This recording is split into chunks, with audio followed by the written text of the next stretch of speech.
మోకాళ్లలో గుజ్జును పెంచి నొప్పిని తగ్గించి సర్జరీని దూరం చేసే ఫ్రీడమ్ వాక్. నమస్తే, వెల్కమ్ టు సుమన్ టీవీ. నేను మీ సాయి. ఆంధ్రప్రదేశ్ రాష్ట్ర ఫలితాలపైన వచ్చినటువంటి ఎగ్జిట్ పోల్స్ని చూస్తున్నాం నిన్నటి నుంచి. ఓవరాల్గా మొత్తం అసలు ఎన్ని ఎగ్జిట్ పోల్స్ని విడుదల చేయడం జరిగింది, అన్ని సంస్థల ఎగ్జిట్ పోల్స్ ఏ రకంగా వారి యొక్క అంచనాలను వ్యక్తపరిచారు, అన్ని సర్వేలలో ఎక్కువ ఎవరికి గెలుస్తుందనేటువంటి అంచనాలను వాళ్ళు ఇవ్వడం జరిగిందో ఒక్కసారి మనం షార్ట్ అవుట్ చేసి మొత్తం చిన్నా చితక నుంచి నేషనల్ ఛానల్ వరకు ఉన్నటువంటి సర్వే అంచనాలన్నింటిని గురించి కూడా ఒకసారి మనం డిస్కస్ చేద్దాం. మొత్తం ఒక దగ్గర ఒక 40 సర్వే అంచనాలకు సంబంధించినటువంటి వివరాలను మనం చూసేటువంటి ప్రయత్నం చేద్దాం. ఇక్కడ మనకు ఉన్నటువంటి ఒక పట్టికలో దగ్గర 40 సంస్థలు చేసినటువంటి సర్వేలు ఉన్నాయి. జాతీయ నుంచి లోకల్గా ఉన్నటువంటి సర్వేల రిపోర్ట్లన్నీ కూడా. So People's Pulse, Rise Political Research, ఇలా ఒక 40 సంస్థల వరకు ఇక్కడ మనం చూడొచ్చు. ఈ 40 సంస్థలలో 35 సంస్థల వరకు కూడా ఎగ్జిట్ పోల్స్ అన్ని కూడా కూటమికే ఎడ్జ్ ఉంది, కూటమే అధికారంలోకి రాబోతుంది అనేటువంటి వివరాలని వీళ్ళు ఇవ్వడం జరిగింది. సో దీని గురించి ఒకసారి డిస్కస్ చేద్దాం. మనతో పాటు Suman TV news chief editor Keshav గారు ఉన్నారు. సార్ నమస్తే. సో చాలా సర్వేలు చూస్తూనే ఉన్నాం మన నిన్నటి నుంచి. సో ఇక్కడ షార్ట్ అవుట్ చేసిన ఒక లిస్ట్ వచ్చింది. మొత్తం ఓవరాల్గా ఒక 40 సర్వేలు దగ్గర. సరే, దాంట్లో కొన్ని క్రెడిబిలిటీ ఉన్నాయి ఉండొచ్చు, లేని ఉండవచ్చు. సో దాంట్లో అన్నిట్లలో కూడా 35 సర్వేల 40లో కూటమి అధికారంలోకి వస్తుంది అనేటువంటి ఒక సంఖ్యని ఇక్కడ ఇవ్వడం జరిగింది. ఎట్లా చూడొచ్చు అంటారు వీటిని? అంటే ఒకటి, ఇప్పుడు సర్వే చేసేటువంటి వాళ్ళ పర్పస్ ఏంటంటే ఆ పబ్లిక్ పల్స్ ఏంటనేది తెలుసుకునేటువంటి ప్రయత్నం. ఇప్పుడు ఏపీ పైన ఎక్కువ అటెన్షన్ ఎందుకు ఉంది అంటే 4 రాష్ట్రాల ఎలక్షన్స్ జరుగుతున్నాయి. 4 రాష్ట్రాల్లో ఎక్కువ టఫ్ ఫైట్ జరుగుతున్నటువంటి రాష్ట్రం ఆంధ్రప్రదేశ్. అందుకనే ఇన్ని సర్వేలు మనకి లిస్ట్లో వచ్చినాయి. ఒక 40 సర్వేలు కనిపించవచ్చు, కానీ నా లెక్క ప్రకారం అయితే ఒక 50-60 సర్వేలు దాకా జరిగినాయి. చిన్న చితక కొన్ని అంత అన్నోన్ పర్సన్స్ చేసే, వీళ్ళు కాకుండా ఎనలిస్టులు చేసేటువంటివి ఉన్నాయి. కొంతమంది పొలిటీషియన్స్, సీనియర్ జర్నలిస్టులు, వీళ్ళందరూ కూడా వాళ్ళు కొన్ని అంచనాలు వేసి వాళ్ళు కూడా కొన్ని సర్వేలు అని చెప్పని కొంత డేటా రిలీజ్ చేశారు.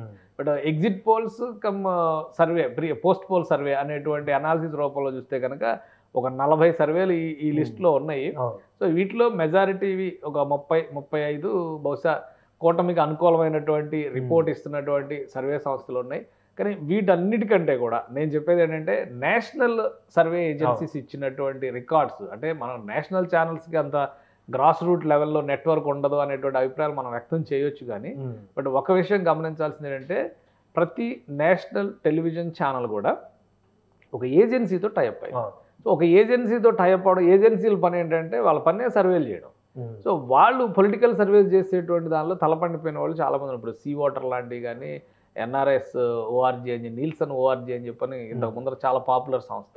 సో ఇట్లాంటివన్నీ చాలా వరకు ఆ నేషనల్ ఛానల్స్తో టైఅప్ అయ్యి చేసిన సర్వేలు ఉన్నాయి. సో ఆ సర్వేలు మనం ఒక ప్రాతిపదికగా తీసుకుంటే ఇండియా టుడే సర్వే లాంటివి, ఇండియా టుడేకి సంబంధించి వాళ్ళు టైఅప్ అయ్యారు. వాళ్ళు టైఅప్ అయ్యి India today plus my India అనేటువంటి సంస్థ, అంటే వీళ్ళతో కలిసి టైఅప్ అయ్యి చేసినటువంటి, సీ వాటర్తో సర్వే చేసినటువంటి, టైమ్స్ నౌ చేసినవి, అలానే రిపబ్లిక్ కి సంబంధించి రిపబ్లిక్ టీవీ చేసినటువంటిది, ఇవన్నీ కూడా ఏజెన్సీలతో టైఅప్ అయి ఉన్నాయి. కాబట్టి వాటికి ఉండేటువంటి యాక్యురసీ మిగతా వాటికంటే పోల్చి చూసినప్పుడు ఆ క్రెడిబిలిటీ లెవెల్స్ ఎక్కువ ఉంటాయని చెప్పని అనిపిస్తుంది. లోకల్ సర్వేలు కూడా చాలా చేసినాయి ఈసారి. లోకల్ సర్వే లెక్కలు లోకల్ సర్వేకి కనిపిస్తాయి. అలానే నేషనల్ సర్వేకి ఉండేటువంటి లెక్కలు, నేషనల్ సర్వే లెక్కలు కూడా అవి డిఫరెంట్గా ఉంటాయి. టీవీ ఛానల్స్ కూడా వాళ్ళ సొంత సర్వేలు చేసి రిలీజ్ చేసినాయి. తెలుగులో ఉన్నటువంటి స్ట్రాంగ్ మీడియా హౌసెస్ చాలా వరకు రిలీజ్ చేసినాయి.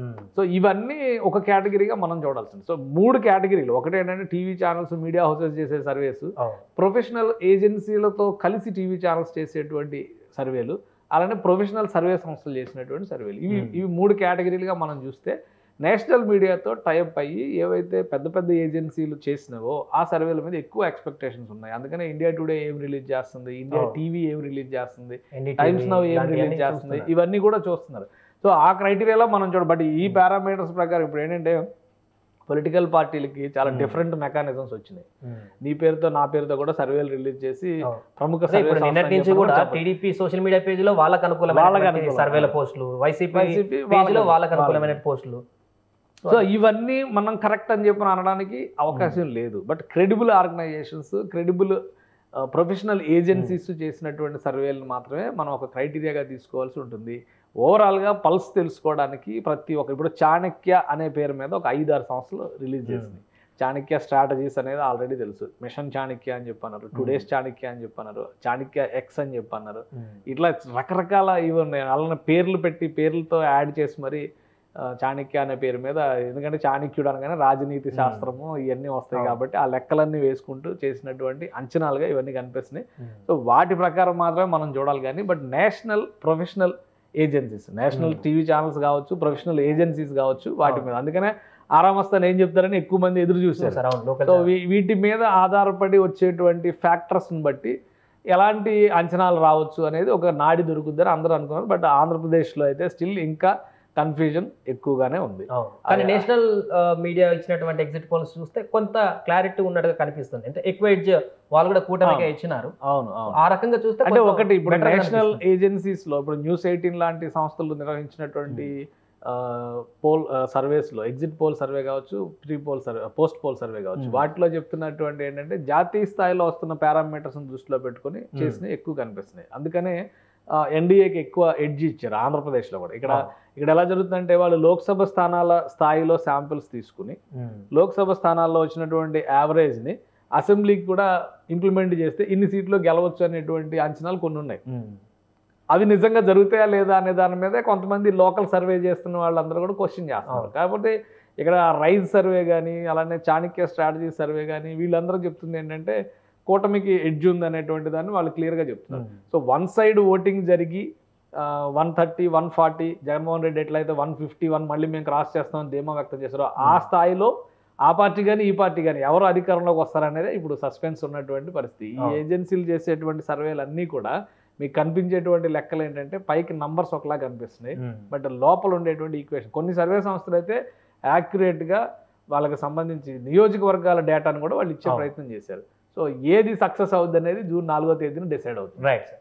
సో మొత్తానికి అది ప్రస్తుతం ఒక పట్టిక అయితే వైరల్గా మారుతుంది. ఇందులో ఒక 40 సర్వేలను మెన్షన్ చేసి 40 సర్వేలలో 35 వరకు కూడా కూటమి గెలుస్తుంది అనేటువంటి ఒక అంచనాలతో కూడుకున్నటువంటి ఈ యొక్క షెడ్యూల్ని చేసి దాన్ని సోషల్ మీడియాలో రన్ చేస్తున్నటువంటి పరిస్థితి కనిపిస్తుంది. సరే, ఏ సర్వేలు ఎలాంటి రిపోర్ట్ ఇచ్చినా కూడా, ఎవరికి ఎడ్జ్ ఇచ్చినా కూడా అంతిమ నిర్ణయం అయితే ఈవీఎం బాక్స్లో ఉంది కాబట్టి June 4th మధ్యాహ్నం వరకు ఫలితాల కోసం వేచి చూస్తే గానీ పూర్తి క్లారిటీ వచ్చేటువంటి అవకాశం అయితే కనపడట్లేదు. సుమన్ టీవీలో మీ పర్సనల్ అండ్ బిజినెస్ ప్రమోషన్స్ కోసం కింది నెంబర్కి కాంటాక్ట్ చేయండి.